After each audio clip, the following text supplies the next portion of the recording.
Com a retomada da campanha exploratória brasileira pela 11ª rodada de licitações da Agência Nacional de Petróleo, a ANP, novos desafios terão que ser enfrentados pelos concessionários dos blocos situados na denominada Margem Equatorial Brasileira. E para falar um pouco mais sobre esse assunto, eu converso agora com a advogada especialista em meio ambiente, petróleo e gás, Maria Alice Doria. Doutora Maria Alice Doria, o que significa essa nova rodada de licitações e o que isso vai influenciar, que impacto isso tem com o nosso meio ambiente aqui no Brasil? Doutora, obrigada por atender a Rádio Justiça. De fato, essa nova rodada, depois de 5 anos, significa a retomada do nosso programa de investimento exploratório,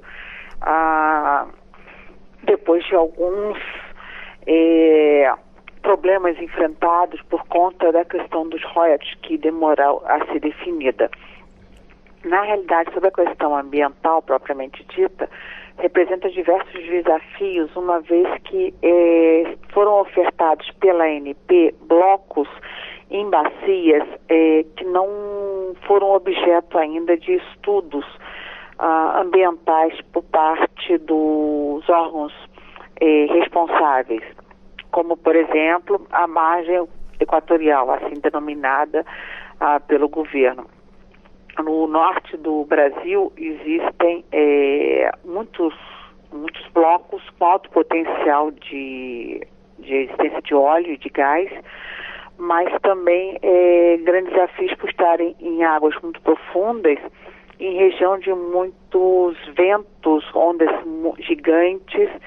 Inclusive já teve um acidente com uma plataforma no passado, que acabou gerando o abandono do poço, e obviamente que as chances de acidentes que acarretem vazamento, elas aumentam devido a todo esse cenário da região. Doutora Maria Alice, qual é a legislação vigente, não essa nova que pode ser colocada, para a exploração de óleo e gás natural? Como é que era? Porque faz tempo essas plataformas existem aqui no Brasil. Qual é essa legislação dessa exploração? A legislação, ela consiste em leis federais, em resoluções do CONAMA e em leis estaduais. Em alto mar, quem é o responsável por licenciar é o IBAMA. E nos blocos situados em terra são os órgãos ambientais estaduais. Em ambos os casos, a legislação aplicável, ela é a federal como a estadual, naquilo que for aplicável ao caso. A legislação mais importante é a Lei de Política Nacional de Meio Ambiente, de 81, é a Resolução 2394 do CONAMA, e são portarias também do IBAMA que facilitam e têm como objetivo agilizar o licenciamento ambiental de oil and gas. Doutora Maria Alice, quais são os impactos que uma exploração de óleo e gás natural provoca na região afetada? São diversos e podem ser classificados como de baixo e de alto impacto. Nas regiões em que há proximidade com unidades de conservação, o impacto ele tende a ser maior, porque é considerado pelos órgãos ambientais como uma atividade incompatível com a delicadeza e a suscetibilidade ambiental dessas unidades, porque atinge por demais tanto a fauna quanto os aspectos sociais também, as pessoas que habitam por perto. São impactos que podem causar danos, por vezes irreversíveis. Tem, por exemplo, áreas com animais em extinção, como a tartaruga e peixe-boi, né, que ficam numa região marinha e que podem ser, eles são quase extintos aqui na nossa costa brasileira. Isso pode acontecer de uma forma mais acelerada, digamos assim.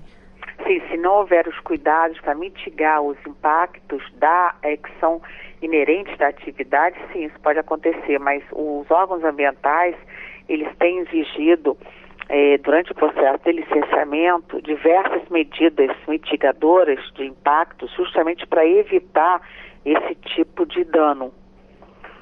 Agora, doutora, se uma empresa ela consegue a liberação ambiental, da licença ambiental, né? Aí a obra já está num estado avançado, mas não faz essa mitigação.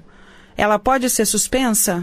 Pode, com certeza, ser suspensa. Além do que, normalmente esses grandes empreendimentos, eles são fiscalizados de perto pelos órgãos do Ministério Público, tanto federal quanto estadual. E no primeiro sinal de falta de fiscalização mais forte por parte do órgão ambiental, o Ministério Público ele entra com ações judiciais visando a suspensão da licença, a suspensão das atividades, a interrupção, pelo menos até a implementação das medidas mitigadoras. Doutora, a legislação ambiental brasileira ela é uma das mais avançadas do mundo. A senhora acha que tem a fiscalização dela por parte dos órgãos responsáveis? Acredito que hoje estamos numa situação muito melhor do que quando ela foi implementada.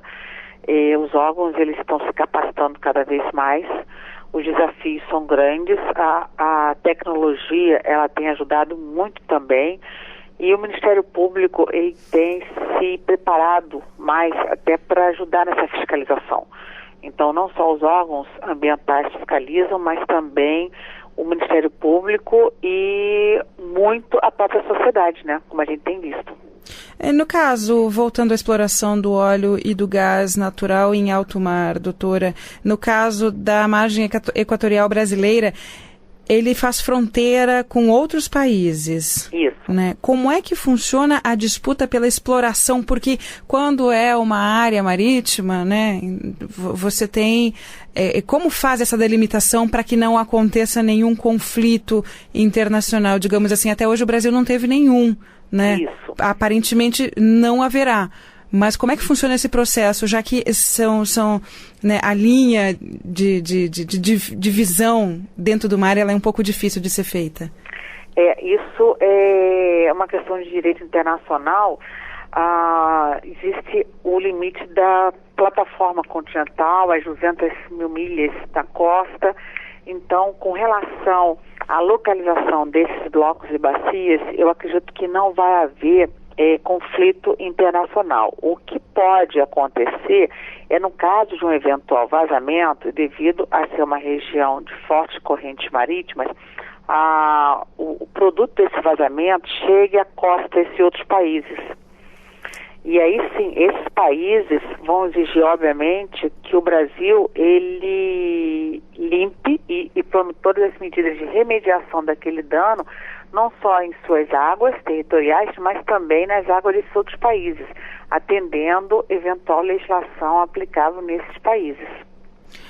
A exploração do óleo e do gás natural, ela, dentro, né, em alto mar, ela é só para a comunidade brasileira, para a sociedade brasileira. Ela não faz nenhuma divisão com outros países. Não. É todo produto que vier dessa exploração, ela pertence ao Brasil. E através da concessão é que o Brasil permite que terceiros explorem e, pagando os royalties, usufruam dos benefícios dessa exploração. Certo. Quem faz a fronteira mais próxima é a Guiana Francesa. Isso.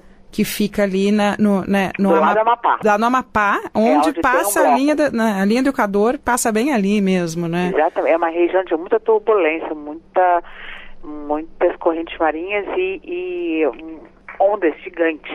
Tem um tempo para fazer essa exploração, doutora, ou não tem um tempo quando vai lá fazer a exploração, vai montar a plataforma, ela tem um tempo limitado para a construção e para a exploração, ou é até quando acabar o recurso natural? O que a lei diz sobre isso? A concessão tem um prazo. Esse prazo ele consta no contrato com cada empresa. Além do prazo, existe também um cronograma em que a empresa ela tem que cumprir e prestar contas desse cumprimento perante a ANP. Existe fase de pesquisa, fase da sísmica, existe a fase da exploração, da entrada da sonda e depois da operação propriamente dita. Então, tudo isso é pautado e fiscalizado pela ANP. Doutora Maria Alice Doria, advogada especialista em meio ambiente, petróleo e gás, muito obrigada pela sua participação e pelos esclarecimentos aos ouvintes aqui da Rádio Justiça. Ok, obrigada a você.